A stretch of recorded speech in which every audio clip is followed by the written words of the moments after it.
All right, it is Saturday morning. I had a show last night in downtown Newport Richey, and we are now getting ready to pull the RV out, hook up, and head up to meet our friends Jamie and Sharon and his folks up at Cypress Glenn. If you remember right, a few months ago we stayed at Silver Lake Campground up in Brooksville. Now this time we're going to be staying in the Cypress Glen part of that campground, and we will let you guys know what we think of Cypress Glen compared to Silver Lake. All right, so I'm going to get the RV hooked up and hit the road. Well, we had some fun last night. Chuck played in his cover band Retribution, and it's been several months since they played last time. So it was good getting together with all of our friends and catching up and watching some good old rock and roll. Today, we are feeling a little tired. We had a little too much fun last night, but we are ready to have one last camping trip for the summer of 2024. And I go back to work officially on August 5th. So this summer has flown by, but we have had a wonderful time this summer. If you've been following us on our journeys, we have gone from Pensacola all the way down to the Keys and everywhere in between. We have hit all the hot spots of Florida. Had a Florida beach bum summer. But it's now time to get back to work, and I'm actually looking forward to getting into routine. We have arrived at Silver Lake Recreation Area. Turn right to stay on Silver Lake Road. Okay, I'll do that. And Silver Lake Campground, Cypress Glenn Campground, and Crooked River Campground, all this away. So we are going to be in Site 30 this time on the Cypress Glen side.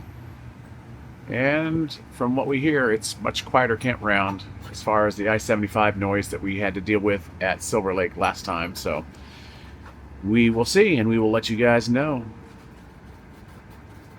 But it's a beautiful little campground here.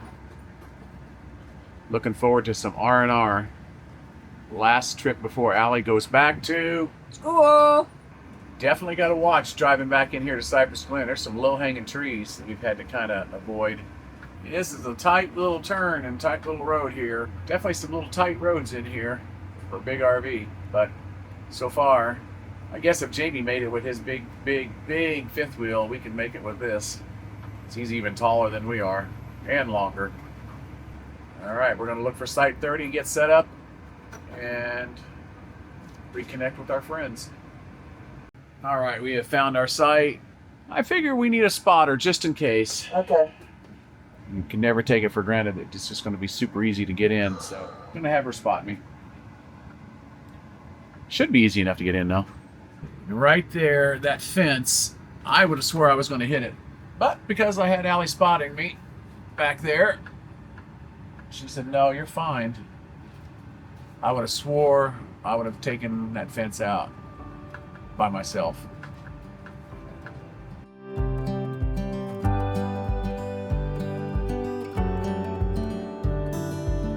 All right, so we're all set up in our site 30. One thing I wanted to mention is that, and I don't know if you can tell on video or not, but the site was sloped front to back a little bit, and we initially stopped, probably the front tires, we probably initially stopped right about in this area here, and it was lifting the back tires of the RV off the ground to try to get level.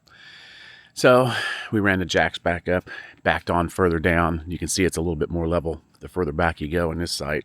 But that is something we have kind of noticed here on some of these sites on the Cypress Glen side, that they're not as level as some sites we've been in before, front to back. Side to side was pretty good. These sites across the road, you can tell they're definitely not a super level, so it's going to take you a little bit of work to get your rig level. But the site itself is huge. I mean, our next campsite is way over there, and that's our friends Jamie and Sharon's dad and mom, and we got all this space over here. Huge campsites. Nikki's really enjoying it, that's for sure. Another thing to mention is, which it won't probably ever pertain to you if you're staying here, but we have no water. There was a lightning, or I guess a bad storm, and I mean, it's just trickling out. I guess they said a tree branch fell and took out some power on Friday night, and it took out the power to the water pump. So they said it's going to be a couple days before they can get that fixed. Luckily, we came in with at least 3/4 of a tank of fresh water, and we're not going to be running out of water anytime soon, hopefully.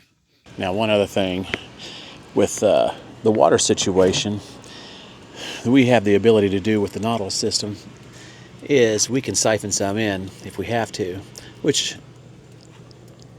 for right now I just have a 1-gallon jug here, but you can basically hook it up to the water inlet. You can turn everything to sanitize mode, which also says siphon to tank via the pump, and once you got that, I stick my hose down in the fresh water and I can just turn the pump on and siphon water in. So that's what we're going to have to do this weekend if we need to replenish this tank any. And actually I am going to invest in a 5-gallon freshwater container just for such situations, because we have plenty of storage obviously along here. I'm not using quite all of it, so I want to carry one of those with us for future. All right, so the plan is to finish up breakfast here this morning, and we're going to air up the paddleboard, a paddleboard. Me and Allie are just going to share one today, and we're going to do something we didn't do the last time we were here at Silver Lake, is we're actually going to get on the Silver Lake, and we're going to go up the river like Jamie and Sharon did last time, and we're going to meet up with them, and they're going to get their new paddleboard out and their kayak, and we're going to do some paddleboarding and kayaking this morning before it gets too hot. We are on Silver Lake. We wanted to do this last time, but we didn't, and we are on it this time. It's already hot. It's still early. Yep. We decided to use one paddleboard this time instead of blowing up 2 of them. And I'm a princess. That's because you want to be the paddleboard princess. Yep, I'm a paddleboard princess. I give new meaning to the passenger princess.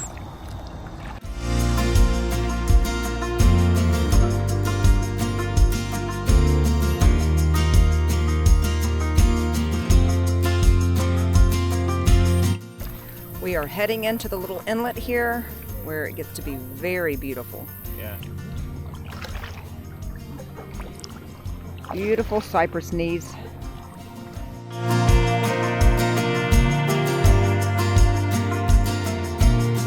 So the last time we were camping here, if you see those stairs right over there, we walked down and it opened up to this beautiful scenery. We were like, wow. I wonder if you can paddleboard down this. And well, we just did. We did. So we are off the water now. It did take us roughly an hour and a half to float from the main boat launch at the day use area up the river to the exit point in the Crooked River Campground. So it's about an hour and a half paddle, and none of that was very strenuous. It was very very relaxing compared to like paddling against the current in Rainbow Springs that we did last week. But we are now pretty ready to take a break and get some lunch and figure out what we're going to do the rest of the day. I think we're going to do some off-roading while we're here again. You know, we love off-roading up in here in this area, so I think we're going to do that after we have lunch and take a little break. So when you're here camping at Cypress Glen or Silver Lake or even Crooked River, if you're doing it in a tent, I would highly recommend, you know, doing the paddle or kayaking, you know, from the lake itself at the day use area, or there is launches at the campgrounds, and you just kind of stay to the right on the lake and you will find the inlet that goes into the river and up to the river. And then once you hit this big cypress tree that's in the middle there and you see those stairs, you know, that's in the Crooked River Campground. That's a good exit point right there. So that's what we did. We dropped the Bronco there. That way we could shuttle back to get to the truck and load the paddleboards and kayak up and head back to the campground with them. So we went to Broad Street Brewery. Again. Had a flight of beers. Yep. And then we ended up falling in love with this one particular beer that had a jalapeno flavor to it. So we had another one of those. And now we are off-roading. And it's raining. And it's very muddy.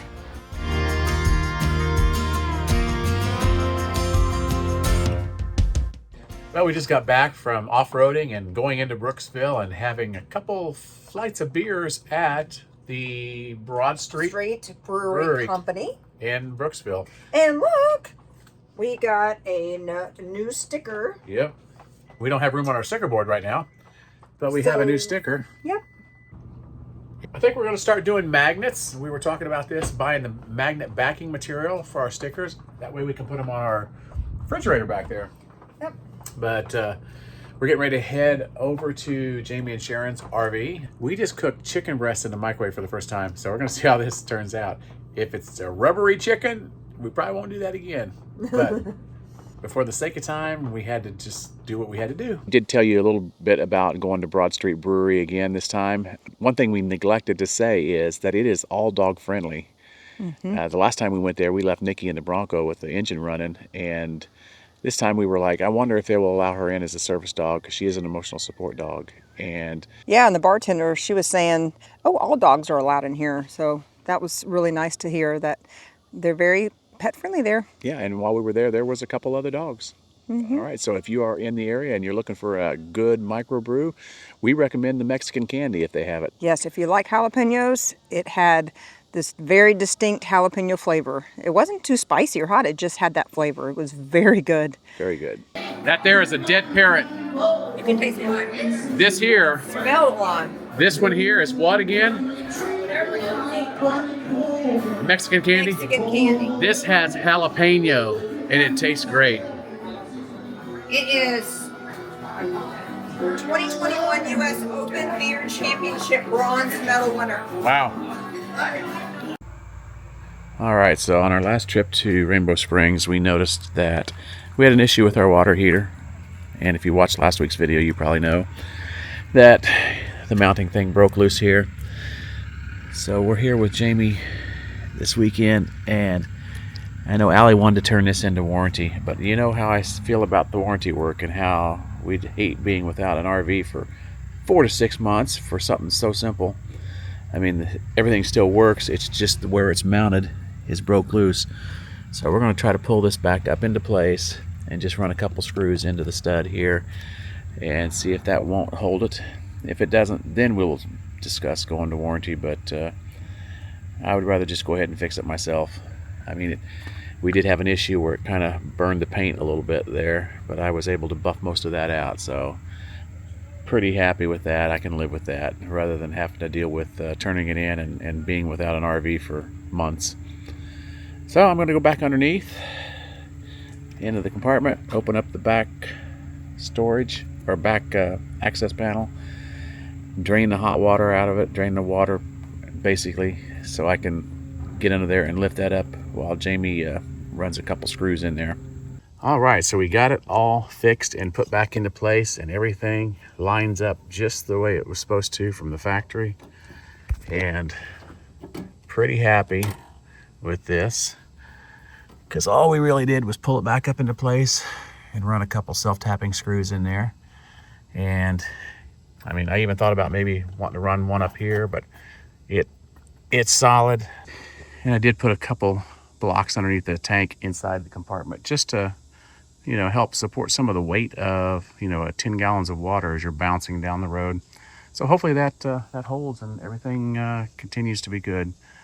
But right now, everything totally fits good. So I think the plan now is we're gonna meet up with Jamie, Sharon, and their family, and we're gonna head to Dade City Battlefield. We've always seen the signs for the Dade City Battlefield, never been there, and it's obviously fairly close to our home. So we're gonna go check that historical site out while we're here today. We were gonna go check out and do the tour in the Chinzigat house that we did before, but we made a mistake. They're only open on Friday or Saturdays and Sundays on the weekends. So it's Monday and they're closed. So we just looked for something else to do, and Dade City Battlefield, that's what we're gonna check out next.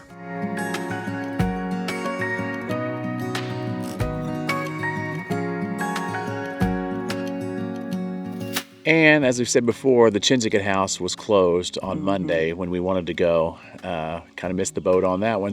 But we did find the Dade Battlefield State Park here, and it was quite an amazing little state park for people who like history like us. And not only that, but it was just gorgeous. all the live oak oaks. trees, oh, it was spectacular. It's sad to think, how beautiful it is now, to know back then all the blood that had been shed. Yeah. So, Yeah, we learned that basically the battle that happened there that killed Major Dade was basically what sparked the Seminole American War, Indian War. And there was like only 2 survivors from the regiment that was marching through there. They were on their way from Tampa, from what we understand, the fort in Tampa, to a fort up in Ocala, Fort King, I believe. And they were ambushed along the way there. So that was very interesting to be along there, see some of the monuments to where some of the soldiers had fallen. yeah, and the main road. And the main road that used to be the main road, the Fort King Road. Yeah. That was pretty cool to be able to walk down that road and know that all those years ago, that was the main road. Yeah. And they had an ancient oak tree there that's estimated to be over 400 years old. And back then when they were fighting the war, how old was it at that point? It would have been at least 200 years old Yeah. at that point. So Crazy. old tree, but beautiful tree. Beautiful. Yep. So yeah, if you're in the area, we would definitely highly recommend, if you like history and you like your state parks like we do. And they have definitely. a nice little museum there that you can walk around and see a couple artifacts that they had collected. And That's right. And Yeah. they also had a movie, like about a 15-minute movie. It was kind of give you all the history of the area there and what happened there. Yep. So we highly recommend that if Not you're in a- the area. yeah, and it's not a very long excursion. I mean, it doesn't take you very long to see everything. So if you don't have a lot of time, it's a perfect opportunity to catch a little bit of the history, but not spend all day there. And it's only $3 to get in per carload, so can't beat the price. We just ate at Enchiladas, Mexican restaurant in Brooksville, and it was amazing. And we both got the chimichanga. And what's funny is that it was the special today. Didn't even know it. Did not even know. We got our tab and it even was know. like, man, that was cheap, you know? And I have to say, the guacamole is the best guacamole I've ever had. They had something in there. I don't know what it was. And I asked the guy, I said, "You've put something in this." And he kind of smiled. And I told Chuck, I said, it kind of had like a flavor of like a nectarine, some kind of a fruit, either peach or nectarine. It was so good, though. Yeah, it was. Definitely we'll eat here again when we're up in this area. All right, so we are back down paddleboarding. This time it's just Ethan and I, and we're gonna do that way because this is where we came out the last time. So we're gonna go further upstream till we get a little tired and then turn around and float with the current, because you can see there is a current. I am slowly floating to my left, and this is unexplored territory for all of us, so it'll be cool to see what it is up here.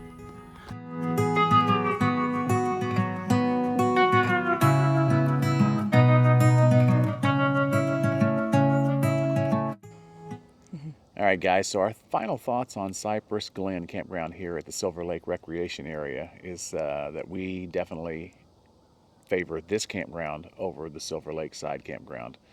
Yeah, it was definitely a lot more quiet over here because the Silver Lake side, you hear that road noise on 75. Here, you don't have any road noise. It's so peaceful. And the sites seem to be much bigger here, much more private for the most part. Yeah, we were in number 30, and let me tell you, the size of this yard was so massive. Nikki was able to do all the roaming she wanted. Yep. And if you stay tuned to the end of the video, as usual, we're going to give you a little drive through of the campground on this Cypress Glen side. We did kind of show you guys the last time we were here at Silver Lake, but this time it's just going to be the Cypress Glen, and we'll show you all the sites here. All right, so this was kind of the conclusion camping trip of our summer because Allie goes back to work next week, and it's always a little hectic for her. It was a great summer. I really feel like, it was a great ending because we started the summer with our friends the Stevensons, and we In Silver ended it. Lake, basically. Yeah. So we So started in Silver we've Lake. come full circle. We've ended in Silver Lake in the Cypress Glen side. So Yeah. just didn't plan it that way. It just kind of happened that Yeah. way. But I'm sure we will be camping somewhere maybe once in August, and then we'll be planning out our trips through the rest of the year. And for the holidays, we always want to go somewhere. So I don't know where we're going to go. All right, guys, if you are new to our channel, we would really love it if you would hit that subscribe button down below and make sure you ring the notification bell so you know when we upload new videos. And we will see you guys in the next adventure. Bye, guys. Bye.